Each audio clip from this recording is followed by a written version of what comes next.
Hello, everyone. I hope that you can hear me. There is a slight delay. Let me just get on here. Make sure I am on.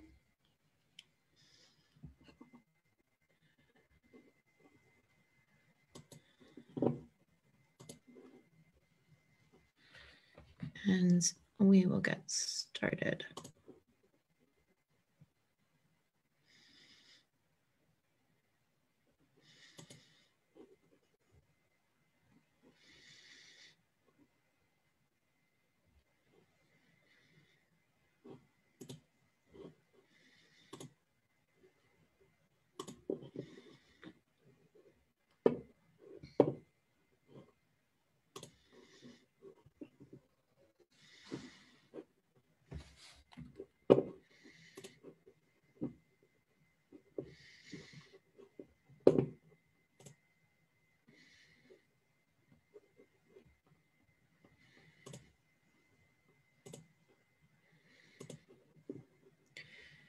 Right, you'll have to let me know if you can hear me. So if somebody can give me a thumbs up.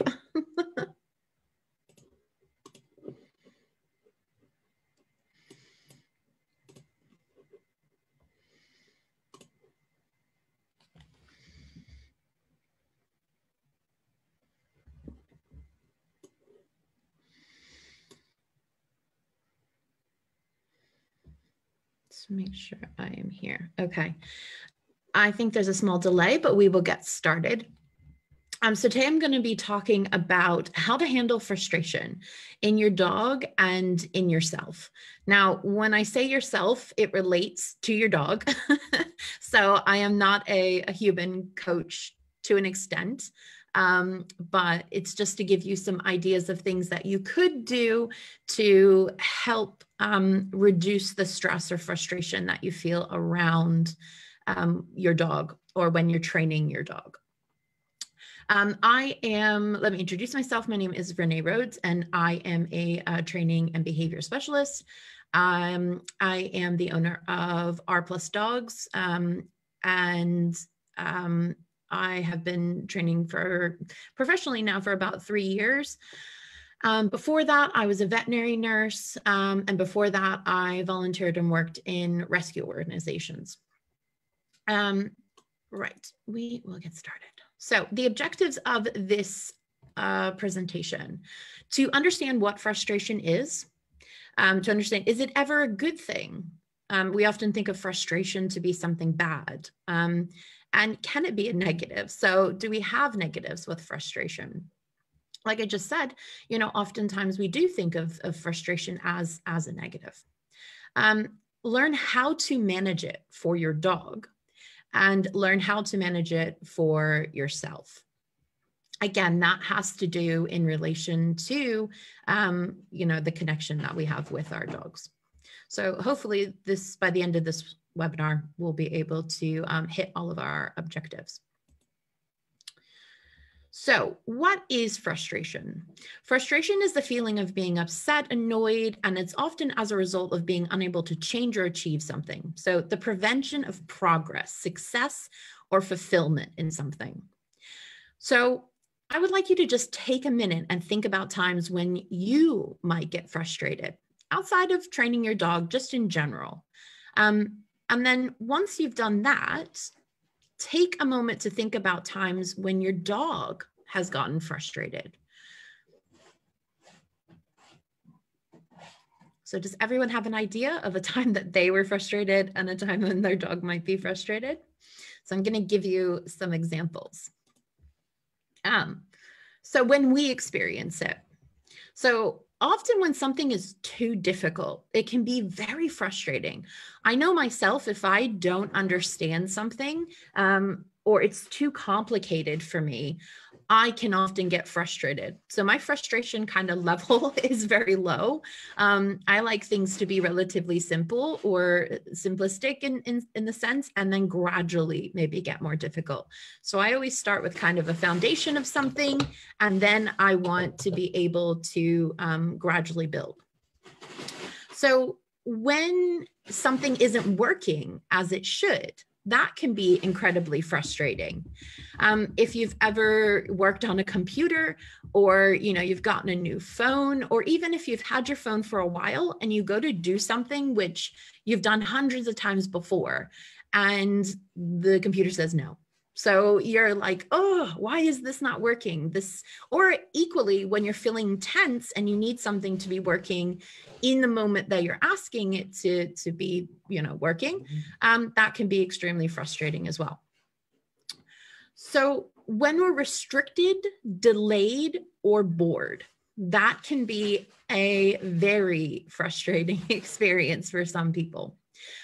We often see this with children. So if the children are being restrained, if things aren't happening at the time or the time expected for the children, and especially when they're bored. So you kind of that like, what's wrong? I don't know. That's often a bit of frustration because we don't know how to direct ourselves to that point.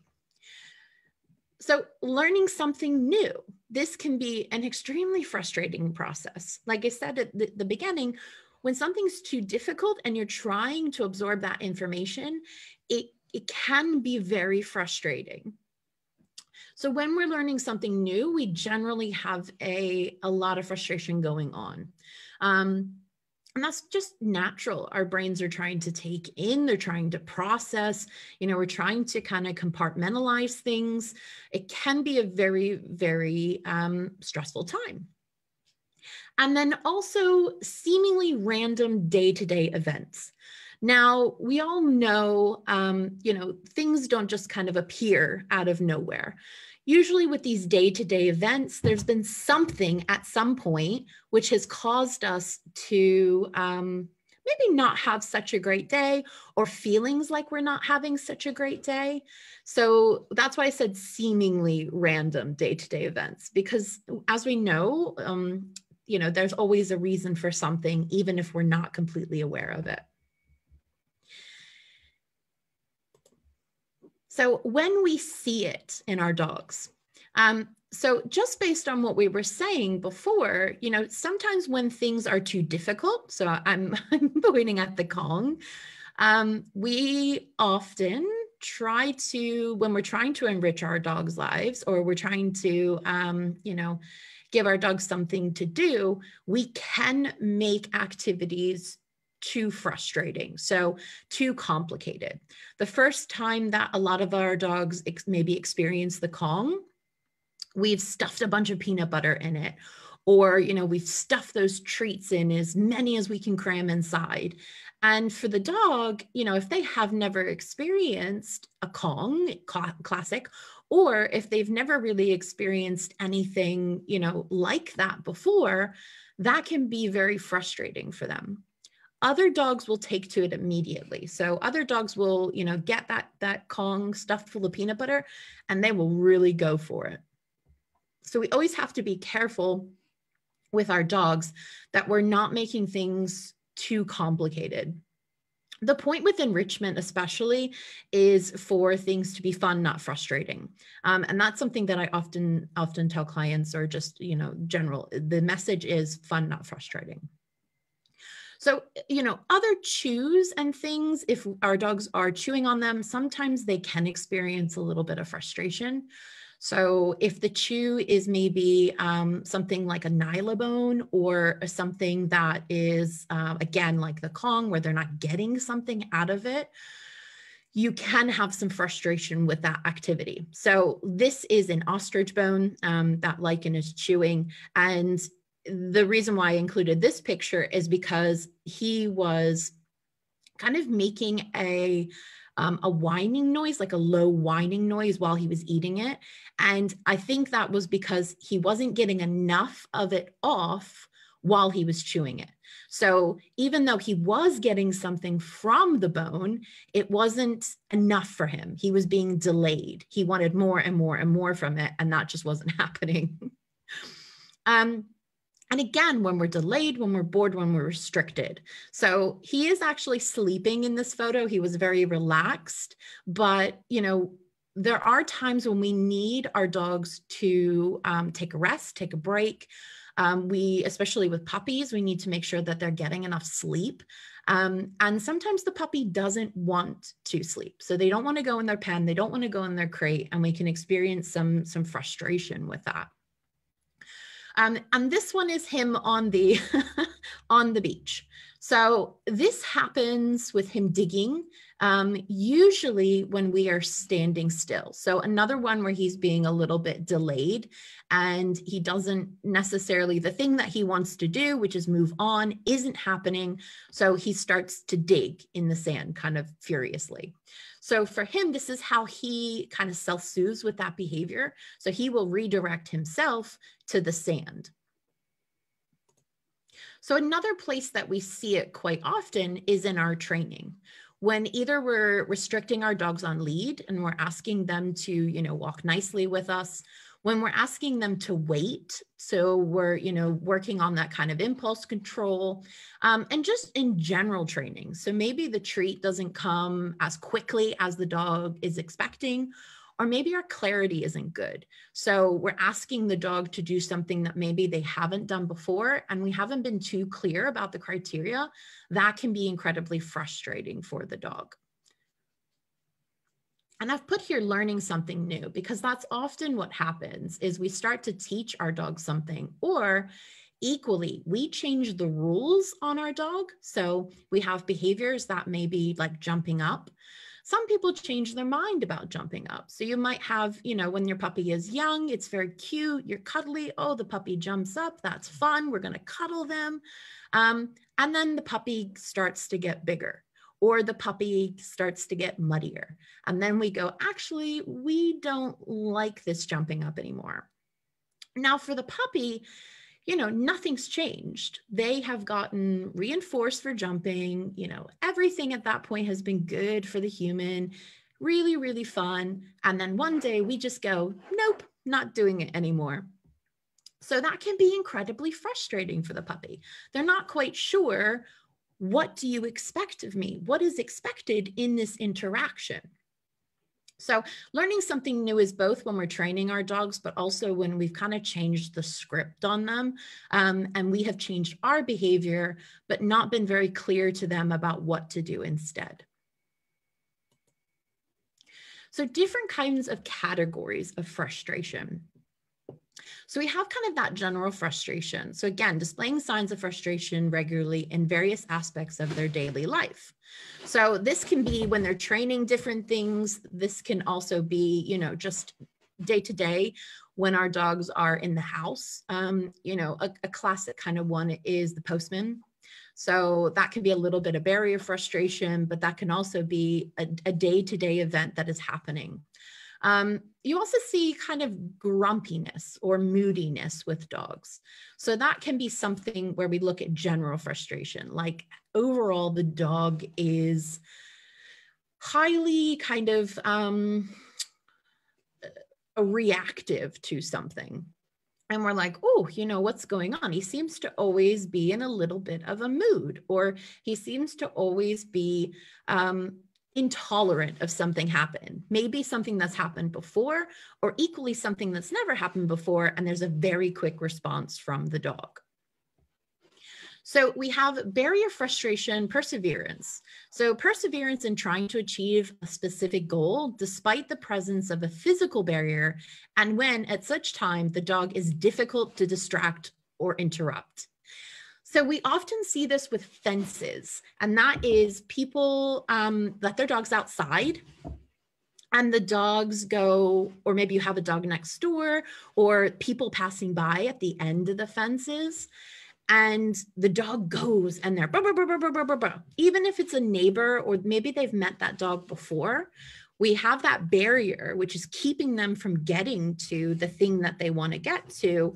And that increases that frustration for the dog. So you're going to see more exaggerated barking, lunging, snapping, things like that. And as the second part says, it's difficult to disrupt or to interact or distract the dog in those situations.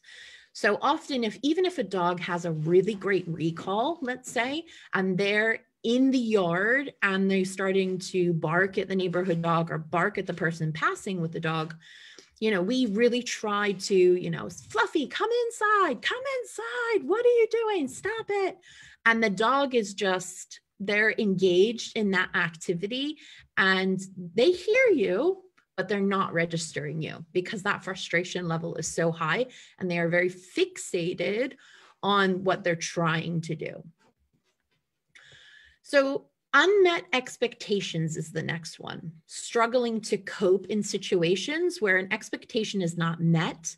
And that's something like a routine change or an absent or delayed reward. So again, this is where clarity comes in when training. If we're not very clear about our criteria and we're not gradually increasing that criteria, the dog can be left wondering, I don't know what you want from me.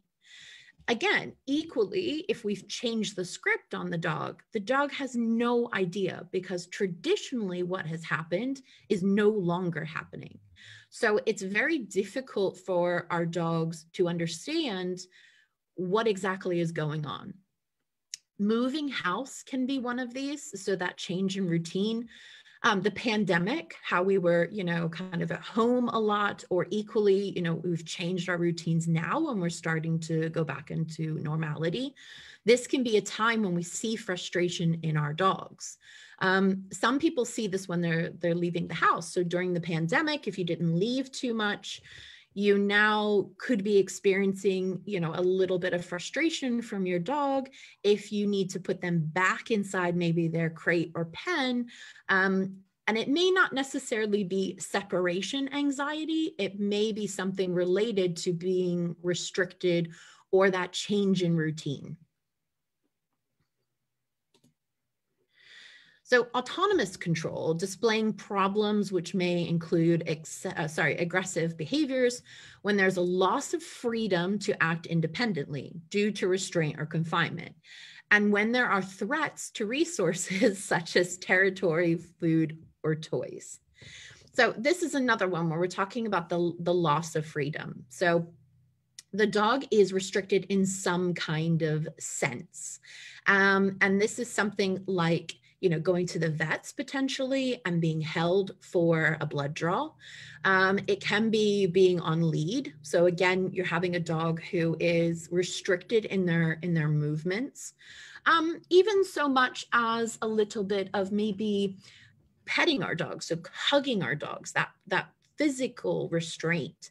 If we're doing that over and over and over again, that may be very frustrating to the dog. And that's where body language really comes in. If we're understanding our dog's body language, we can often see those signs and go, oops, I don't want to maybe hold you so much. I don't want to restrict you as much.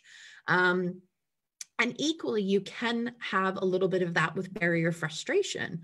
So if all your dog ever has is the backyard and they don't really have that ability to move in a very free fashion, maybe your yard isn't that big, you will see kind of an increase in that kind of frustration, either with the barrier frustration or something like zoo animals where they do a bit of pacing. They do that kind of reactive stereotypical behaviors because they're not able to have more freedom in either their confinement area or in their just day-to-day events. So the last one is frustration coping, struggling to relax and settle when faced with a situation in which they cannot achieve their goal.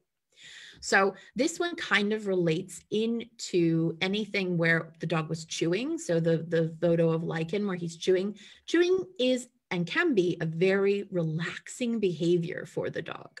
So if that is a situation where they're not achieving the goal, which in his case was to get more and more and more of that food, that relaxing is actually counterproductive.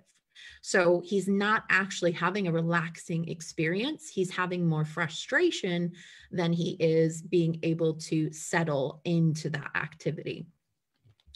And here we have some examples. So we have some dogs who are maybe feeling frustration at a dog park. Maybe they're fighting over a toy, that resource, even just too much time together in a small space. So when dogs don't have the freedom to separate and be separate from each other, just like people, you know, if you spend too much time with someone, they start to get on your nerves. So our dogs, if we have multiple dogs, we really need to give them one-on-one time, as well as separate spaces that they can go to. So we have a delivery van or a postman or, you know, the kind of arrival of something, someone, and the dog isn't able to either greet the person or, like the postman, they kind of come, make a little bit of noise, the dog barks, and then that postman goes away. So every day, that perpetual reinforcement of, you know, I see the postman, I'm very frustrated because I can't get to him. I don't know what these kind of, you know, sounds are or what's going to happen. Sometimes they're opening doors or knocking on doors as well. And that can be quite frustrating for our dogs. And again, that's a day-to-day event that starts to build and build and build. So you also have that barrier frustration with gates and fencing, so doors, all of that kind of good stuff where the dog is maybe traditionally able to go out of or traditionally able to see out of, and then they don't, their access is restricted. And even more so access restricted, maybe with a kennel or a pen or a crate. That can be very frustrating for some dogs, especially if there's a change in routine, or equally if you haven't maybe necessarily used the crate in a while and then you start to use it again, the dog may have acclimated to having a bit more freedom of movement and no longer desire to be in that crate, which they liked before. And then again, just talking about being on lead, so having that restriction. I don't think a lot of people appreciate how restricting being on lead is for dogs. We often take it for granted, I think, and we often associate dogs with being on collars, on leads, on harnesses. But it really is quite a foreign concept for a dog. You know, just like us, and we like to move freely. If we're restricted, maybe we're wearing uncomfortable shoes. If you're a female, if you're wearing an uncomfortable bra, equally, you know, you could be wearing just an uncomfortable jacket or something for your job. It's not a comfortable feeling, and taking that item off feels very engaging. So we're like, oh, thank goodness, that was really, really uncomfortable. Or equally, you know, if you've had a job where you did not enjoy it and 5 o'clock came, you couldn't wait to get out of your cubicle, or you couldn't wait to get out of the building. So these are kind of restraints that we have in our day to day. And being on lead is a highly restrictive event for dogs.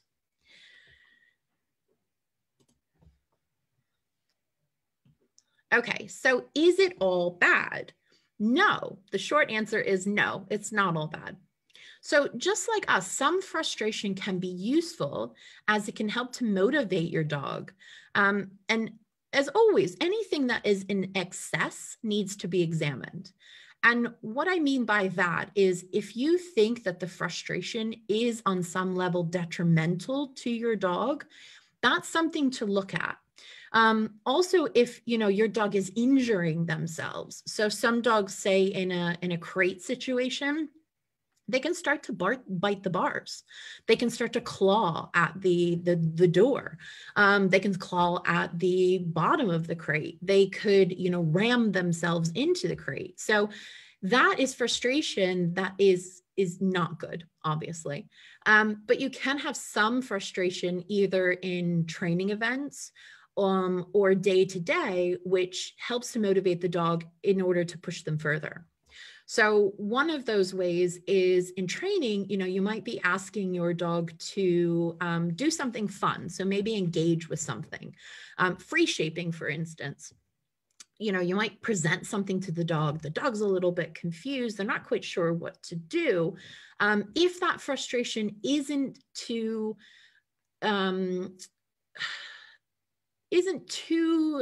complicated for the dog. So if they use a little bit of that frustration to maybe, bat at the box or something, then that frustration level has been low enough to be useful for the dog. Now, on the opposite, if they start grabbing at the box and, kind of ripping it apart, that was way too much frustration. The criteria is way too high, or the dog is very, very confused about what you're looking for. Otherwise, there could be other things going on as well. So we want to be very careful about kind of monitoring the frustration level and adjusting if we think that it is something that is detrimental to the dog. But it is not always bad. I think sometimes we think, again, frustration as a negative, and it can be, quite often, but sometimes it can be beneficial and it can be useful in situations.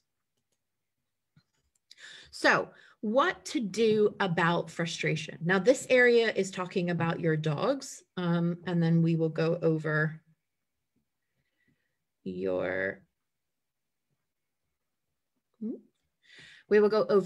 in a second. So what can you do about it? So dogs struggling with general frustration might benefit from exercises to help increase their ability to control their emotions. This is often called impulse control or impulse control exercises. It's also worth to mention that those experiencing irritability or moodiness, it might be associated to chronic pain. So we often know that when we have unexplained changes in our dog's behavior, one of the first things that we want to do is get them checked out thoroughly a few times by the vet.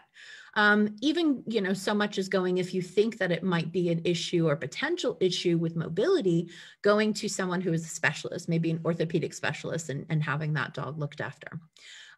If your dog has any old sprains, any old injuries, breaks, even rescue dogs sometimes, and I have had the multiple accounts where a rescue dog has maybe a slightly known history or a completely unknown history. And the outcome of having an investigation for the dog is that we find there was an old injury. And that was causing the dog a little bit of discomfort. And therefore, that was kind of pushing over into their day-to-day life and causing some areas with frustration and occasional aggression.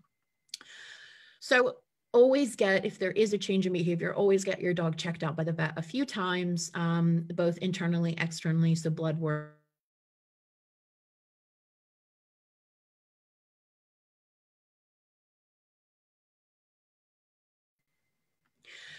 So dogs struggling with barrier frustration or that kind of perseverance might benefit from counter conditioning and desensitization to barriers.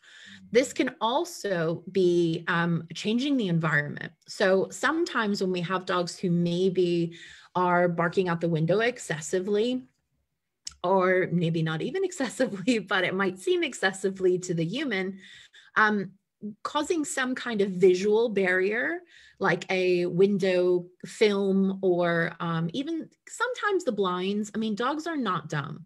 So if you put the blinds down, oftentimes, or curtains equally, sometimes the dog will just go around the curtains. So if you think that your dog, or maybe you try that with your dog and they immediately do that, getting something like a window film or something which is adhered to the actual window, blocking that visual barrier, can help to reduce the reactivity or the frustration at that certain site. And you can do this on windows, you can do this around doors. If I've had clients where they have glass, or they have some kind of, not even glass, but kind of opaque glass at the bottom where the dog can still see people passing. You'll often find that blocking that out can be either completely curative or dramatically reduce the barking in those situations. So that kind of barrier frustration, you can do those counter conditioning and desensitization events, but you can also just block out the visual altogether. So dogs struggling with unmet expectations is the next one.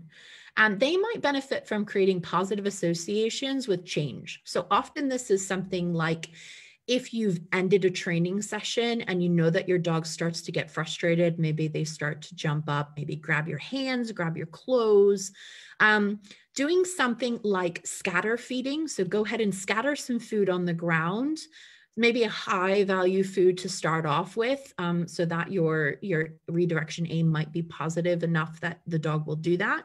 Scatter some food on the ground and be able to kind of calmly walk away. Equally, you can throw something like a toy, or you can give start to implement a very clear hand signal.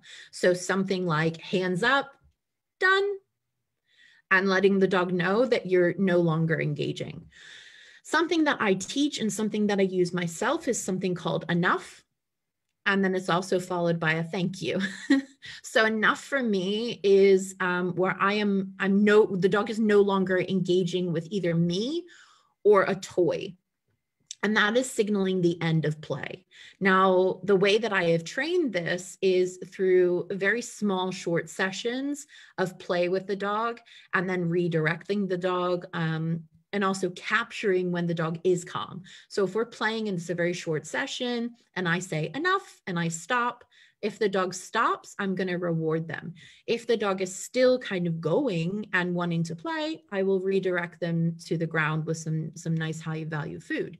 If they're really, really, really going, potentially we haven't played enough and the dog's needs haven't been met entirely. So there's something else going on. I'll play a little bit more. I'll really engage the dog in play, and then I'll try that enough cue again. Over time, you build that up, and the dog comes to understand that enough essentially means we're going to stop at this point, or they can go off and do their own thing. This is really important for me with a high drive dog, because my dog will, the German Shepherd that you saw, when I say enough, I need him to stop, because he is prone to grabbing at toys. He is prone to getting too maybe frustrated or too excited about things, and he kind of loses himself a little bit. So we've practiced a lot with that, on getting him to just calm down and disengage from playing with me and with the toys. If you follow me on social media at all, I have illustrated this on my Instagram in a reel where my dog can switch off from toys. So if I'm carrying a ball, if I'm carrying a tug, something like that, he is able to freely sniff and move around without fixating on the item that I have. And that's really important for a lot of dogs to learn. So dogs who are struggling with the need for autonomous control might benefit from interventions intended to form positive associations with restraint, handling, and confinement. So this is cooperative care largely. So helping your dog to feel very comfortable with restraint, handling, and confinement. Confinement, cooperative care, not so much, but it depends on the type of confinement. The confinement can be a tricky one, because if it's associated to maybe a crate or a pen or separation, this can have elements of confinement stress. So we're trying to figure out if this is happening, we're unpicking to see what exactly is the frustration for the dog. And that's through a lot of kind of trial and error, or just the assessment process with a client in general, to ask lots of questions and see when is this type of frustration happening and when is it not happening. So restraint and handling, I would say, is more the cooperative care. Confinement has other elements to see what exactly is going on with that confinement. Sometimes just switching from a crate to an open room or a safe room, or a pen even, can help that confinement frustration disappear. So the dog maybe, again, no longer likes something like a crate, but they're okay with a little bit more freedom. And again, if the dog has no issues with maybe being destructive or escaping or anything like that, then that might be a good solution. So cooperative care elements, the one that I always recommend is Chirag Patel's bucket game. So this is readily available on Google. You can find it pretty much, you can find a few versions. I would say to go to the original source, which is Domesticated Manners. But this is an excellent game and something that I implement, or I highly, highly recommend when I'm doing my puppy courses, because it is such an important element of husbandry. We need to make sure that our dogs are comfortable being restrained and comfortable being handling. A lot of people think of this for dogs which are maybe dogs that need to be groomed, but every dog will need to go to the vet. And lots of different dogs go to the groomers, but more importantly, our day-to-day lives with our dogs. If your dog gets something stuck in their paw, you want to make sure that you're okay or your dog feels okay about you handling their paw in order to examine it. If, from time to time, dogs need eye drops, ear drops, even just brushing sometimes is very, very struggling event for people. So we want to make sure that our dogs are comfortable and confident with that. And cooperative care elements are very important. So we also have dogs struggling with frustration to cope might benefit from short positive training sessions. So frustration to cope, if that kind of barrier is very, very low, we want to make sure that our training sessions are positive, they are short, they can end on a high. So again, if your dog gets frustrated easily, your criteria needs to be low. Potentially your criteria is too high, you are not clear in what you are looking for, and your dog is not able to figure out what you would like them to do or what you are teaching them at all. So short sessions, 5 minutes or so, make sure that it is positive reinforcement that you are using, and your dog should be able to gradually start building on that training session. So what can you do? So this one is, it sounds very simple, but it can be very difficult for us to do. So what I'm going to say is, on the human element, we need to stop. If it's safe to do so, we need to walk away. So when I'm talking about what can we do, I'm talking about when we're feeling the frustration, maybe in that training session or just out with your dog. So if you can stop, so just stop walking, stop training, secure your dog. If you're in the house, maybe you can just walk away quickly. If your dog follows you, or if you feel like your dog might feel a little distress if you're out, and maybe you need to tether your dog, or maybe you need to have someone else take your dog for a minute, you can scatter some food, and then be in sight of your dog, but maybe just not facing them, or whatever you need in that moment. So you're going to stop, you're going to walk away, you're going to take a breath. So you're going to breathe. There are some really kind of deep breathing exercises which can help in stressful situations, both anxious, kind of, angry, all of that. You need to just regulate your breathing for a few minutes. So kind of a deep in and a out.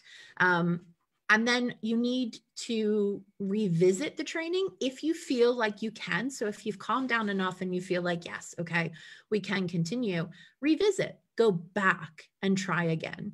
If not, you can end. So just end the session. A lot of times if we're out with our dogs and we're struggling with maybe a loose lead, I just often say, just let the dog do whatever. If you're trying to practice something and it's not coming together, just go someplace where the dog can sniff. You know, I'm a big fan of using longer leads. So instead of your traditional kind of 4 or 5 foot lead, I really like an 8-foot lead or even longer, so that, you know, I can practice that loose lead, pockets of loose lead. And then I can also let my dog decompress or let myself decompress. You know, if the training hasn't been going the way I planned it to, okay, here we go. You're just going to sniff. You know, let them engage in the environment, because when you put too much pressure on yourself and your dog, it doesn't go well. And the most important thing is ask for help, either from, you know, a colleague. If you are not a dog professional, I would say to ask for help from a professional and ask for a professional. Because everybody needs help sometimes. You know, there have been times where I have been struggling with having a high drive working line dog. I've had German Shepherds before, but you know what? Lycan is like a breed of his own. So there were times where I was very frustrated. I was feeling very anxious. There were times where I, you know, felt like I maybe wasn't as effective of a guardian as I should be. And those were the times that, you know, I did seek out help. So do not be afraid to ask for help if you feel like, you know, you're not getting the training results that you want. You feel like you may look at maybe tools that are not necessarily ones that, you know, make you feel entirely comfortable, or ones that potentially you've heard some negative things about. You really want to get a professional on board as soon as possible, so that you can make sure that you're doing the best for you, your dog, and your relationship. Right, that is my presentation on frustration for you and your dog. I really hope that you have gained something from this. I'm going to open up for a couple of questions just to start winding this down before the next person comes on. But again, thank you so much for this. These are my details. So I'm on Instagram at r.plus.dogs.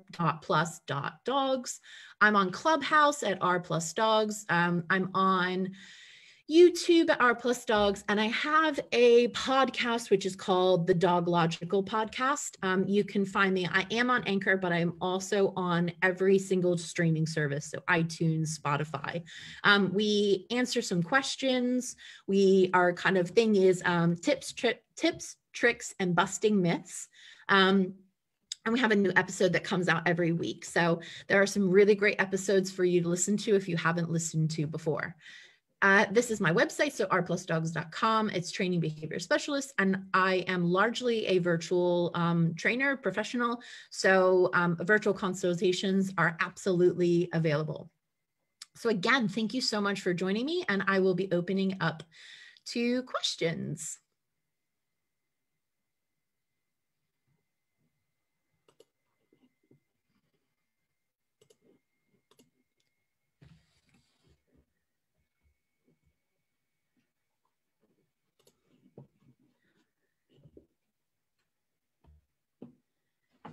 Yes, exactly. Even a professional may need another professional's eyes. Absolutely. I have, in my experience, I have definitely had times where I've needed to seek professional advice.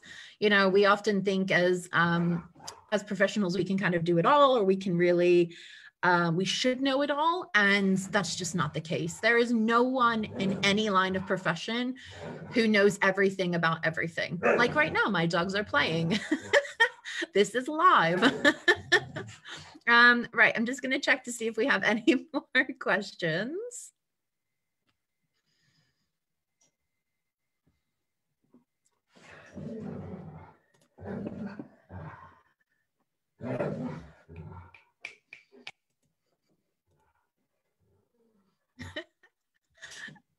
Right. Thank you so much, guys. If you have any other questions, you can put them in the comments below, and I will get to them later.